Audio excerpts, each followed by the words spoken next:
बिस्मिल्लाहिर्रहमानिर्रहीम 11 क्लास। आज हम चैप्टर 2 उसका बाब है फलसफा सोम। सोम का मतलब है रोजा। तो इस लेसन की एक्सरसाइज को कंप्लीट सॉल्व करते हैं। एक्सरसाइज में हम आ चुके हैं, पेज हमारे पास 50 है। सबसे पहला क्वेश्चन एमसीक्यूज का है। रोजे को अरबी में कहते हैं, रोजे को अरबी जुबान में सोम कहते हैं। जिस रोजे को अदा करना लाजिम हो, उसका वक़्त मुकर्रर हो, उसको हम क्या कहेंगे? उसको हम फर्ज मुअय्यन कहेंगे। या एमसीक्यूज के निशान टिक कर ले।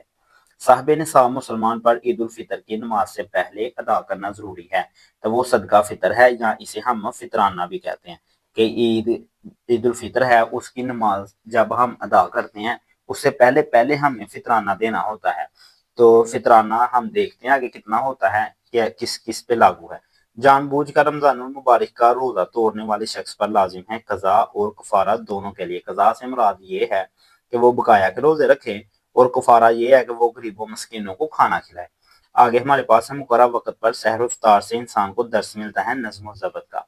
आगे हैं शॉर्ट क्वेश्चंस पे एमसीक्यू। उसके बाद फर्स्ट शॉर्ट है हमारे पास सोम, यानी इसका मुराद रोजा है। रोजे का मानी मफहूम बयान करना है, तो इसके लिए हमें स्टार्ट पे आना पड़ेगा। ये देखें भाई, पहली दो लाइनें आपने करनी है यहाँ से यहाँ तक। कुरान मजीद में रोजे को सोम कहा गया है।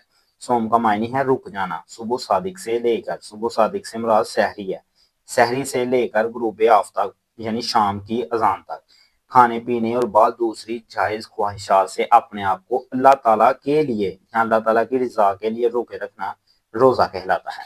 अब हम आ जाते हैं अपने सेकंड शार्ट पे। सेकंड है रोजे का फिदिया तहरीर करें। तो रोजे का फिदिया आपने बताना है कि अगर कोई इंसान रोजा छोड़ देता है तो उसका फिदिया क्या है। तो ये देखें, रोजे के काम है यहाँ पे, यहाँ से लेके यहाँ तक आपने करना है। जो मुसलमान इतना बीमार हो कि इसके कभी भी तंदुरुस्त होने की उम्मीद ना हो, तो वो हर रोजे का फिदिया देगा। रोजे का फिदिया एक मस्कीन को 2 वक्त यानी सुबह शाम का खाना खिलाना है। अब हम आ जाते हैं थर्ड शार्ट। हमारा सवाल है रमजान मुबारक के रोजे को फर्ज मुअय्यन रोजा क्यों कहा जाता है।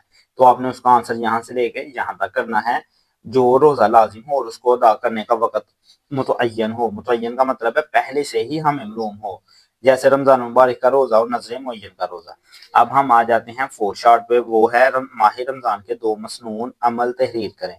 तो अब आपने इसके अमल तहरीर करने हैं, तो उसके लिए हमें पेज 48 पे आना पड़ेगा। यहाँ से लेके एक यहाँ तक है और एक यहाँ से लेके यहाँ तक है। अब इसके मसनून अमल ये भी आप खुद से कर सकते हैं कि रमजान मुबारक में हमें ज्यादा से ज्यादा कुरान मजीद पढ़ना चाहिए। हमें रमजान मुबारक में तरावी में शमूलियत इख्तियार करनी चाहिए। इसके इसके अलावा आप लिख सकते हैं कि रमजान मुबारक के आखिरी अयाम में, आखिरी जो अशरा है उसमें हमें इत्काफ करना चाहिए। ये इस तरह आप खुद से कर सकते हैं। लेकिन मैं आपको बुक से लिखवानी है तो वो मैं निशाने लगवा देता हूँ। रमजान मुबारक में ईशा की नमाज के बाद तरावी अदा की जाती है, जिसमें मुकम्मल कुरान मजीद की तिलावत होती है।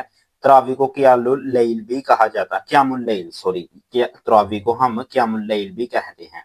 अब ये बहुत ज्यादा फजीलत वाला और बहुत ज्यादा नेकियों वाला अमल है, ये हम सबको करना चाहिए। आगे है नबी करीम सल्लल्लाहु अलैहि वसल्लम रमजान मुबारक में कुरान मजीद की तिलावत का कसरत से इहतमाम करते, खुद भी कुरान मजीद पढ़ना है, और हजरत जिब्राइल इस्लाम के साथ कुरान मजीद का विर्द फरमाया करते थे। अब हम आ जाते हैं पांचवें शॉर्ट क्वेश्चन पे। रोजे के इंसानी सेहत पर कोई से 2 असरात तहरीर करें। रोजा रखने से हमारी सेहत पर क्या असरात हैं, वो हमने बयान करने हैं।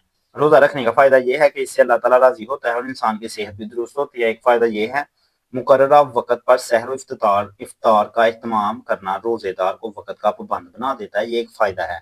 वक़्त के बारे में ये एहतियात हमारी जिंदगी में नज़्म व ज़ब्त पैदा करती है। तो हमारे 5 शार्ट हो चुके हैं।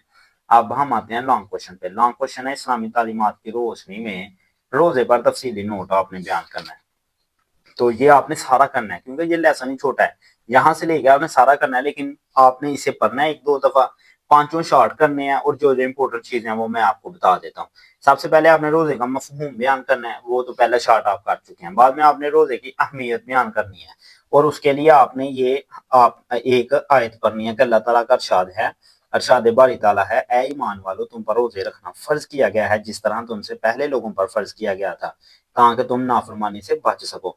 अब अरशाद बारी ताला के बाद आपने नबी करीम सल्लल्लाहु अलैहि वसल्लम का भी इरशाद फरमाना है कि जब जिस किसी ने रमजानुल मुबारक के रोजे, यहाँ ये मिटा हुआ है तो इसकी जगह पे हम लिख लेते हैं रोजे ईमान और एहतसाब। एहतसाब का मतलब है बुराइयों से रुके रहें, کی نیت سے روزے رکھے اس کے پچھلے تمام کے تمام گناہ معاف کر دیے جائیں گے۔ یہ آپ نے اس کی فرضیت اور اہمیت بیان کر دی ہے، اب اس کے احکام و مسائل بیان کر دینے ہیں کہ اس کے لیے انسان مسلمان تندرست ہو، اسے اگر وہ تندرست نہیں ہے تو اس پر فدیہ لاگو ہوگا، وہ فدیہ ایک مسکین کو 2 وقت کا کھانا کھلانا ہے، یعنی صبح شام کا۔ اس کے احکام یہ ہیں کہ روزہ ہر عاقل بالغ صحت مند اور مقیم مسلمان پر فرض ہے، اگر کوئی مریض مسافر کی وجہ سے روزہ چھوڑتا ہے تو وہ بعد میں اس کی قضا کرے گا۔ اب یہاں پہ دیکھیں یہ بہت امپورٹنٹ چیز ہے، اگر کوئی شخص جان بوجھ کر رمضان کا روزہ توڑ دے تو اس پر قضا کفارہ دونوں لازم ہیں۔ کفارے میں اس پر مسلسل 60 روزے رکھنا اور قضا کے طور پر مزید 1 روزہ رکھنا ضروری ہوگا۔ یہ آپ نے سارا پڑھ لینا اور اسے اپنی ورڈنگ میں لکھ دینا، پھر اس کی 3 اقسام ضرور کرنی ہے: فرض معین، فرض غیر معین اور نفلی روزہ، یہ آپ نے ضرور کرنا ہے۔ بعد میں آپ نے یہ کرنا ہے رمضان المبارک کے مسنون اعمال، یہ آپ نے شارٹ کوشچنز میں جو بتائے ہیں 2 یہ کر لیں اور اس کے بعد آگے آ جائیں، جتنا جتنا میں بتا رہا ہوں اتنا اتنا صرف کرتے جائیں۔ پھر یہ والا کریں، رمضان المبارک کے آخری 10 دن مسجد میں اعتکاف کرنا نبی صلی اللہ علیہ وسلم کی سنت ہے، یہ کافی ہے۔ اس کے بعد آپ روزے کے اثرات بیان کریں۔ روزے کے اثرات میں 2 تو میں نے ابھی بتا دیے ہیں، 2 ابھی بتا دیے ہیں تو آپ 2-3 خود سے کریں کہ روزہ رکھنے سے انسان میں تقویٰ پیدا ہوتا ہے، یہ انسان کو گناہوں سے بچاتا ہے اور نیکی کی طرف راغب۔ اس طرح آپ نے اسے پڑھنا ہے اور کوئی 5-6 اثرات آپ نے لکھ دینے ہیں۔ تو اسی کے ساتھ آپ کا بہت اچھا لانگ پریپیئر ہو جائے گا اور ہماری ویڈیو کمپلیٹ ہوتی ہے۔ چینل کو سبسکرائب کرنا مت بھولیے گا۔ Thanks for watching.